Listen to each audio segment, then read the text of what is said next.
किसी राज्य में वैराग सिंह नाम का एक राजा राज्य करता था।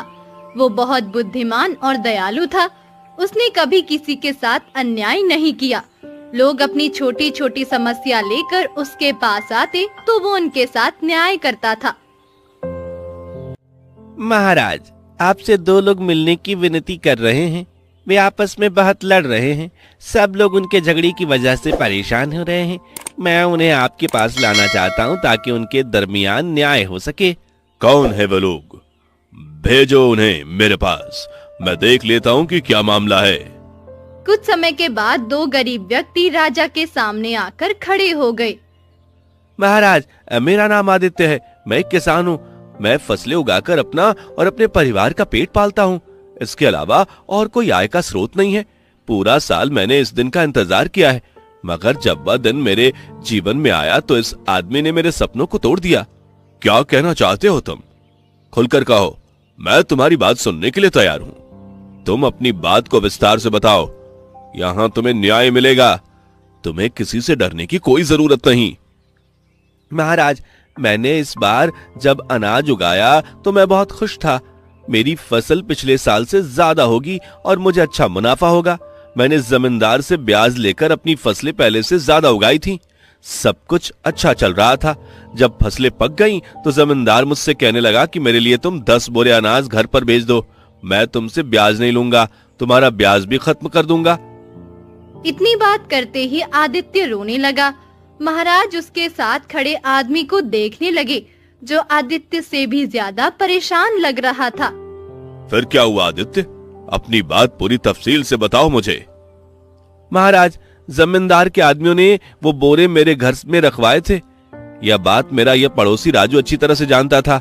आज रात को जमींदार के आदमियों ने वह अनाज के बोरे लेने के लिए आना था, मगर वो लोग नहीं आए। सुबह जब मैं उठा तो वो अनाज के बोरे गायब थे।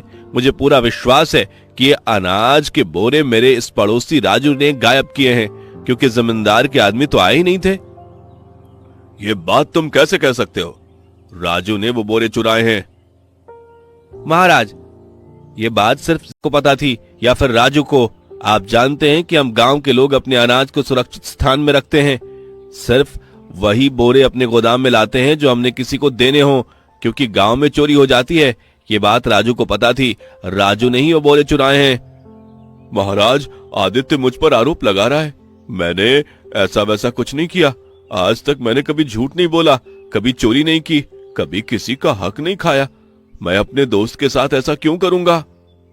आदित्य, तुम एक बार फिर सोच लो। हो सकता है कि तुम्हारा कोई और दुश्मन हो जो तुम दोनों के दरमियान दुश्मनी पैदा करना चाहता हो। कोई और चोर हो सकता है और तुम राजू को गलत समझ रहे हो। महाराज, इसके अलावा कोई भी नहीं है। कोई और मेरे घर से क्यों चुराएगा? और उसे कैसे पता चलेगा कि मैं एक घर में अनाज लेकर आया हूं?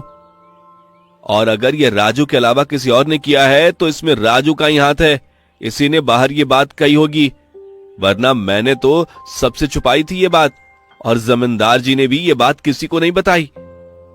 अच्छा, मुझे ये बताओ कि तुम दोनों की दुश्मनी से किसको फायदा हो सकता है?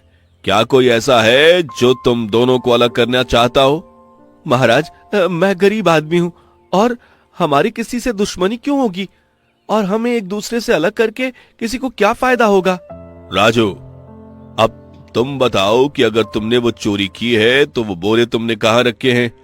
राजू महाराज की बात सुनकर रोने लगा था। वो तो समझ रहा था कि महाराज उसके साथ न्याय करेंगे, वो उसकी मजबूरी को समझेंगे। उसे आदित्य पर गुस्सा आ रहा था। जरा से फायदे के लिए वो अपने दोस्त पर आरोप लगा रहा था। मैंने ऐसा कुछ नहीं किया महाराज, आप मुझ पर विश्वास करें। मैं गरीब आदमी हूँ महाराज, मेरे साथ अन्याय न किया जाए। राजू से कहिए वो मेरे अनाज के बोरे मुझे वापस कर दे। राजू, या तो तुम आदित्य के अनाज के बोरे वापस कर दो या फिर सजा के लिए तैयार हो जाओ। राजू को मालूम हो गया था कि महाराज ने उसकी बात पर विश्वास नहीं किया। अगर महाराज उसे जेल में डाल देते तो ना जाने कब तक वो जेल में सड़ता रहता। उसने आदित्य को अनाज के बोरे देने का फैसला कर लिया। महाराज, मैं आदित्य को अनाज के बोरे देने के लिए तैयार हूँ। राजू की जो भी पसंद हुई थी वो 10 बोरे थी और वो तोड़कर उसने आदित्य को दे दिए थे। मुझे अपने भगवान पर पूरा पूरा विश्वास है। वह आज नहीं तो कल मेरी सच्चाई साबित कर देगा और तुमने जो मेरे साथ किया उसकी सजा तुम्हें मिलेगी। तुमने मुझ पर आरोप लगाया, तुम्हारी वजह से मेरा सारा अनाज ऐसे ही बर्बाद हो गया। अब भगवान ही मेरा सहारा है जो इस मुश्किल समय में मेरी मदद करे। आज के बाद मेरी तेरी दोस्ती खत्म। जमींदार जी, ये लीजिए आपके लिए अनाज लेकर आया हूँ। अब तो मेरा ब्याज खत्म हो गया ना?